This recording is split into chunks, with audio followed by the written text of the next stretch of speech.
Madame la maire, Monsieur Chaplon, chers collègues, après la charte de l'arbre en ville en décembre dernier, vous nous proposez d'adopter le barème d'évaluation de la valeur d'un arbre.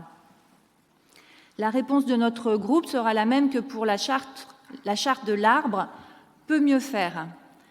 Car face aux interpellations récurrentes des Rennaises et des Rennais devenus très sensibles, et on les comprend, à la préservation du végétal dans notre ville, votre réponse nous semble un peu courte. Ce barème, conçu de manière collaborative par des experts et des collectivités, permet d'évaluer financièrement ce qu'apporte un arbre à l'ensemble des habitants d'une ville, ce que coûtent à sa santé les dommages qui lui sont infligés et ce qu'il coûte pour le cas où sa chute causerait des dégâts. Les associations locales de préservation de la nature et de la biodiversité réclament la mise en place de ce barème. Avec elles, nous nous réjouissons que cela se fasse. Néanmoins, comme pour la charte de l'arbre, il est fort à craindre que ce document ne reste que pure communication, car il n'a aucune valeur juridique ou morale, il ne contraint personne à rien. À peine est-il dissuasif. Il permet surtout de chiffrer le préjudice subi par l'arbre après coup, autrement dit quand c'est trop tard.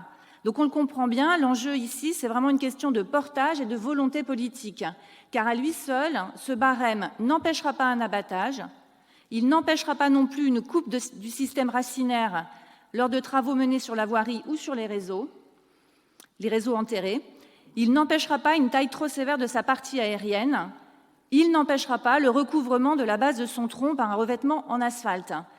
Autant de pratiques nuisibles qui ont encore cours dans notre ville, alors qu'on sait que cela fragilise les arbres et que cela nous fait encourir à tous le risque de les voir tomber dans la rue, comme cela s'est produit en septembre dernier sur le boulevard de la Liberté. Ce barème ne suffira pas enfin à restaurer la confiance citoyenne avec la municipalité.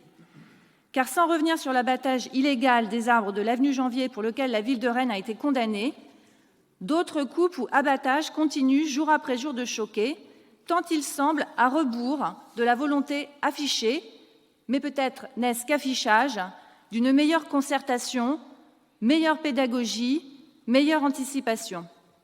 C'est ce que donne à voir le dernier épisode en date, la coupe de 30 mètres d'arbustes opérée dans le square de Tannouarn, près des Gailleuls, en dépit du potentiel écologique du site et en faisant fi des obligations légales d'affichage sur place, car si les travaux d'aménagement ont bien été indiqués, il n'est pas fait mention de la coupe rase du linéaire d'arbustes. Il serait donc judicieux de mettre de la cohérence entre les paroles et les actes. Le barème de l'arbre est un outil de calcul qui permet d'adopter un langage commun, celui de la valeur monétaire. C'est un langage commun, donc c'est un progrès. Il marque une intention louable et nous vous en savons gré. Mais les bonnes intentions ne suffisent plus. Où en est-on, chers collègues, de l'objectif de 30 000 arbres plantés d'ici la fin du mandat? Une cartographie montrant les différentes essences et leur localisation est-elle communicable au public? Merci.